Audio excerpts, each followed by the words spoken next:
Maganda ba? Talagang ganyan ang may kasalanan. May baong suhol. Matagal ko nang gusto yan eh. Pag wala akong magawa, dumadaan ako, tinitingnan ko siya. Swerte daw yan eh. Kaya hindi pinagbibili. Kanina, tumaan ako. Andun yung asawang babae. Sinabi ko, meron akong babaeng mahal. Mahal na mahal. Asawa ko. Kaya lang, malas yatang kasal namin. Nasaktan ko pa. Pag mawawala siya sa akin, wala na rin kwenta ang buhay ko. Tikas ang loob ng lalaki. Sabi niya, ginto yan.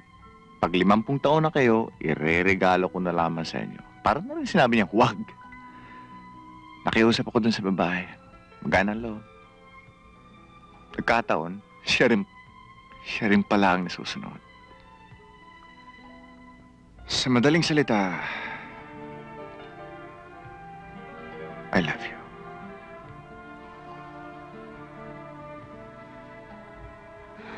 Kumain ka na ba? Galing ako sa palengke, walang isda, walang Elma, karne. kung hindi mo Galing ako sa naintindihan na grocery, nakasulat puro doon, buto. sasabihin ko sa'yo, I'm sorry. Ang tao nila lang ng Diyos. Nagkakasala yan. Nangyari sa akin, nangyayari sa lahat. Ayaw mo ng alak, tapos na yun. Ayaw mo na akin pagkabinata, tapos na rin yun. Kasal tayo for better or for worse. Basta galing tayo sa baba, itaas natin for better now. Elma, kung mahal mo pa ako, halikan mo ako. Kung ayaw mo na, bukas ang pinto.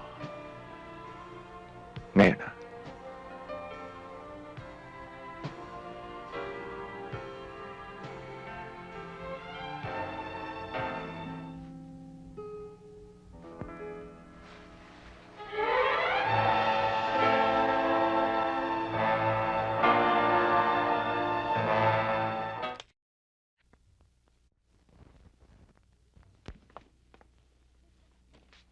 Monique, bakit?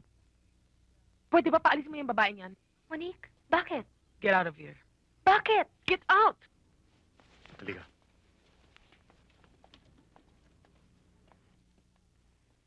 Ano bang nangyayari kay Monique? Simple. Wasak na ang grupo ninyo. Nagkakanya-kanya na kayo. Si Camille lang naman ang gusto kong mapwera. Si Monique naman, gustong ipuwera kayong dalawa ni Camille. Si Camille, kasi oda sa kanya. Nalulungkot ako sa nangyayari sa inyo.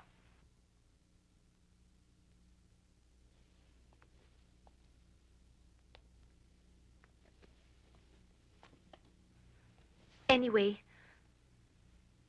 baka pwede rin ako mag-solo. Obviously, yun na lang ang pwede natin gawin.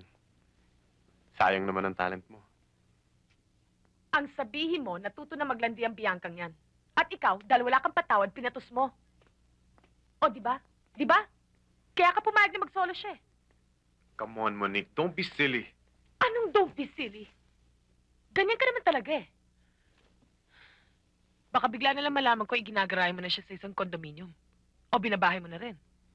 Kung sa bagay, pag natuloy yung solo recording ni Bianca, delikado ang plaka mo.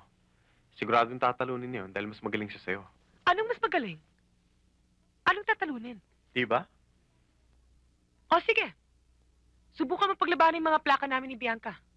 Tignan natin kung sino mas magaling sa amin dalawa. Masaya siya. Wala pa naman solo recording si Bianca. Eh di mag-recording siya. Sinabi mo yan, ha?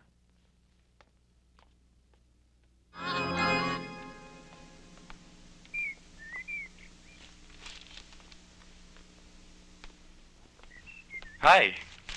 Oh, hi! Buti dumating ka. I was just reading the papers, oh. Tignan mo. Di ba kaibigan mo yan? Noon. Ang walang iya. The bastard. Sorry, nasira ko yata ang araw mo. Nagtaka lang naman ako dahil ikinasal si Winston, hindi ka man lang dumalo. At iba pa ang kinuha niyang best man.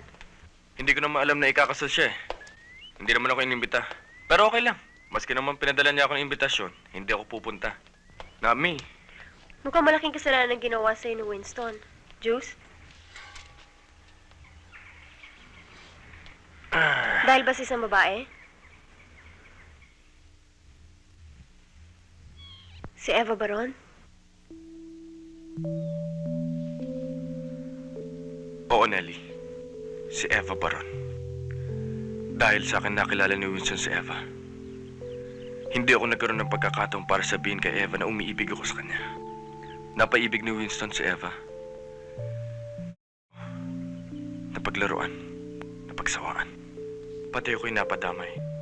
Kasabwat daw ako ni Winston sa lahat ng nangyari sa kanya. Mahal mo pa ba siya?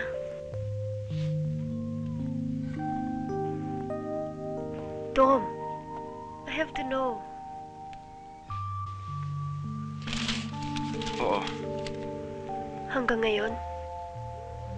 Kung hindi mo malalaman, hindi ka masasaktan. Wala na si Eva. Matagal na akong walang balita tungkol sa kanya.